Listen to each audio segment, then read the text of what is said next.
And our last segment, guys, this is a hot topic. This is near and dear to my heart. Yes. Okay. I'm going to ask you this, and you can close your computers because I really want to trigger you. Oh my God. I want to trigger. So we can't read it? No. Okay. I'm going to read you stats. Okay. Hit it. Better's back in the... A hot topic. It's okay. It's me. Okay. Who's the face of Dorian Destinations, Vetter or Shannon?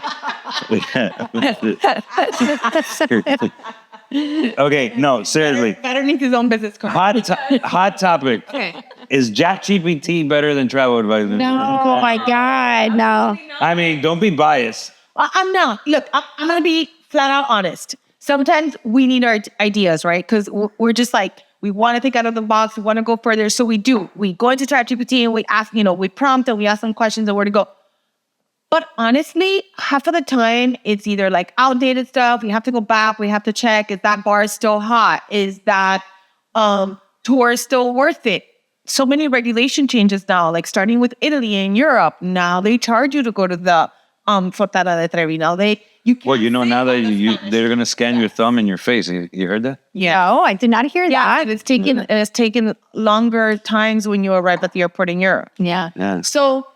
And because they're European. Is ChatGPT helpful? Sure. I think if you already have all your travel information and you want to dump it in there and have it built out an itinerary to help you like maximize your time or maximize your date. If you're not going to go with a travel advisor, sure, why not? But you can't fully rely on that. Well, now that you say that, in a recent survey, a study showed that 66% of Americans use AI as a trip planner, but only 32% trust it to take full control. So basically, they use it more like a tool to start their investigation, but they don't really trust it. Because at the end of the day, to your point, I think it's the nuances, what's going on. Like you guys are connected to, the suppliers in real time and what's happening in the country. So that's something that ChatGPT doesn't have, those human relationships. Also, it's not always correct. What are you talking about? I passed many tests with ChatGPT. Kim Kardashian did not pass her law test. Do you know what's scary? That there's going to be doctors that get their degree with ChatGPT. It's a different world now, completely. That's why I'm drunk all the time. I'm lying. I'm not. Just 60%. But anyway, so there's another thing that's pretty good here. Some stats. Almost 80% of travelers are open to using AI for planning, booking, and experiencing their stay. And ASTA says 40% of travel advisors report that more than half of their clients are first-time users of advisor. So almost like half of their clientele have never used a travel advisor. I will say the majority of my clients always say I've never used an advisor before. So that's a good thing. Yeah. Because, I mean, you're competing with artificial intelligence. Yeah. Right? No, and and then a lot of them say, thank you. Like, I would not have been able to do this like without you. So I think there's... But I think there's... I'm pro AI, and I think AI is fantastic to help a foundation or to plant a seed or to whatever, to get it started. But like organize. Yeah, it's like a brainstorm. But I at the end of the day, you need an expert in whatever you're researching to really give you a detailed, because I don't know, AI is only what you feed it. You get what I'm saying? It only has what you feed. It doesn't know what's happening or what's evolving. Where are they pulling from, right? So this is something that I'm very big on, because I hear my clients say like, well, I went online and I saw that the hotel doesn't have the best reviews, or like the Viator excursion you suggested doesn't have the best reviews. And I'm like, how many reviews did you read? And they're like, the first one. Okay, maybe that person just had a bad experience. It was a rainy day. It could be so many things. Like, we go into like the rabbit hole of, I read myself 1,300 reviews. And usually and that's happened, I'm like, when you read a review, it's either something very silly, like, something happened and it was like miscommunication. Yeah. You're like, okay, so that's not about the tour. Right. They didn't click with the travel guide or whatever. So it's usually never really specifically about the tour. So we've read some that it's like, it was extremely hot and they didn't have shade. And I'm like, you're walking through like the ruins. Like, it's Pompeii, bitch. Like, you know what I mean? There's no trees. You know what I mean? Like, it's crazy. I recently got one. Saying it. Yeah, you don't care. That that they said, don't care. ChatGPT, and they're like, oh, I don't want to go to this particular city, but then the ChatGPT pulled up these particular hotels, and I was like, okay, that's great. I'm listening to, I hear everything you're saying, but I was like, but you're telling me you don't want to go to this city, but the hotels that you put on the list are in that city. So I'm a little confused. I'm not sure what you're saying, and I know it's from ChatGPT, and I don't, want to be a hater and be like, okay, whatever. ChatGPT did not pull up the right information, so you have to be cordial about it. But it is quite frustrating. So you know how I see it, and thank you so much, because I'm also like, it gets on my nerves. But you know how I see it, what do you call those like experts in wine? Sommelier. Sommelier. Yeah, the sommeliers.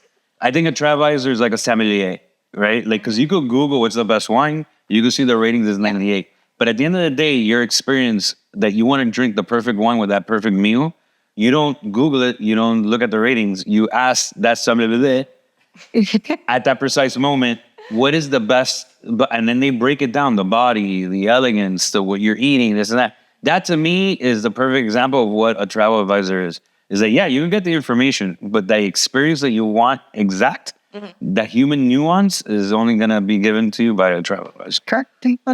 I would say too is that we get invited by our suppliers and our partners to come experience these things too. So they call them fam trips, which are familiar trips. So we really get to experience what our clients are going to experience, and then we can talk about it.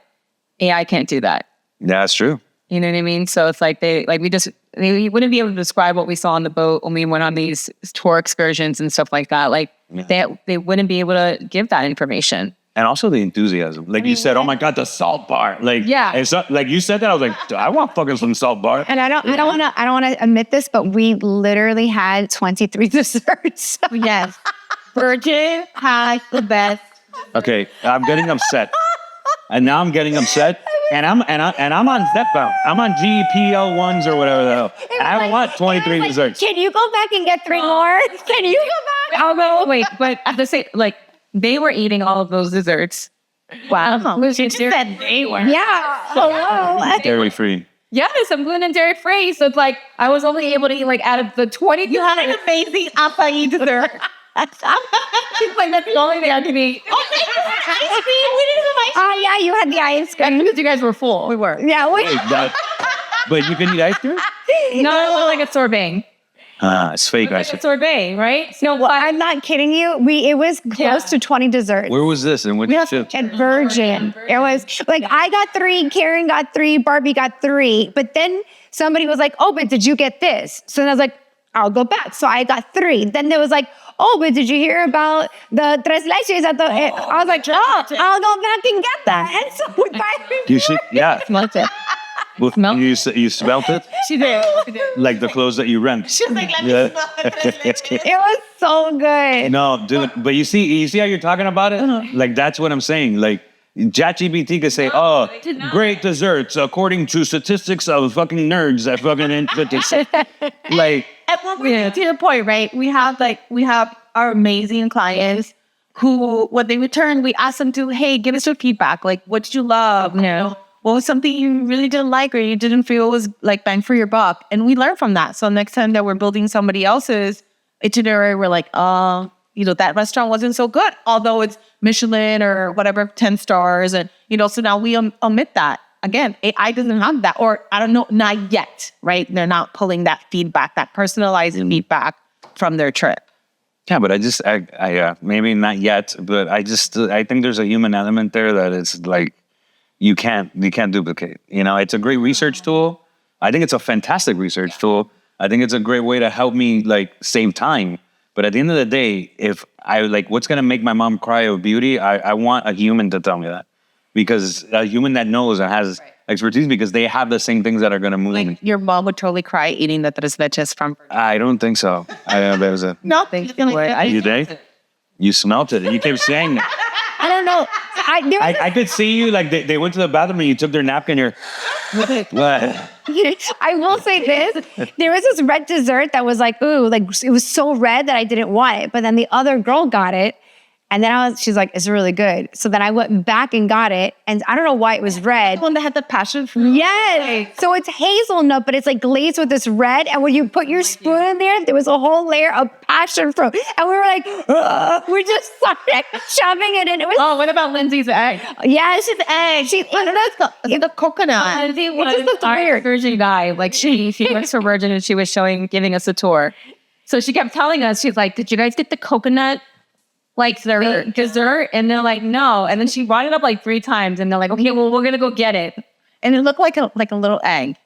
And I don't like coconut. I did not want to grab it, but after her, It was like a macaroon meets... A pina colada. No. It was like a macaroon meets a pavlova. it wasn't like coconut. It didn't taste like super coconut, but it was like a macaroon. Yes. Okay, so when I call you, I'm like, "How's it going?" You're like, "No, babe, I'm busy. I'm really busy." Now I know what the hell you're doing. That's correct. You're eating Lindsay's eggs. Yes, that's what I get to make Lindsay. We love your eggs. Yes. Which, by the way, we are in talks to eventually do a podcast episode on. They have a podcast room. Yeah. Karaoke. And 3 karaoke rooms. That's great. So we're gonna do a podcast episode from. Dorian destination. No, but I see. But that's Yes. okay. Is the podcast room? Is there like a visual like? Yeah. Is there a view? A view? Oh, no. Okay, I want a view. We're all like, yes. I want a view. I want a view of the Virgin ship. It's called production. There is It's called- tons of decks that we can. There is. That's what I want to hear. I like a lot of decks. Yeah, but then you don't need the wind. That's like an SNL episode. Wind. Huh? The wind. Shannon, don't worry. That's a technical thing that I have to worry about. He's an expert on. I need production value. I need to see the ship. I need to have all that. Okay. And then Lindsay's eggs coming over. Which Yes. like I'm gonna tell that guy we're gonna do a catering segment where I want like the desserts coming in. Da-ga-da. I won't be there. Why? I can't eat any of it. No, and I'm gonna ask for gluten-free shit. Okay. So basically an empty plate. But anyways, The acai bowl. the acai bowl. Well, that was our episode 9. Yeah. That was fun. That was a lot of It's always fun doing this with you guys. Just invite us more. We'll come. Yeah, but could you study? Could you at least study a Oh lot? my God. Well, if you send it the day before, not 3 hours before. Oh, tough crowd. All right, so thank you for joining. Like, subscribe, click, All those things. and hashtag book it, Amazon, book it. So, Franco, Julie. Shannon. Barbie. ciao, bacalao. Oh. What's the bacalao? It's fish. No, I know what bacalao is. My mother used to make it, but I just...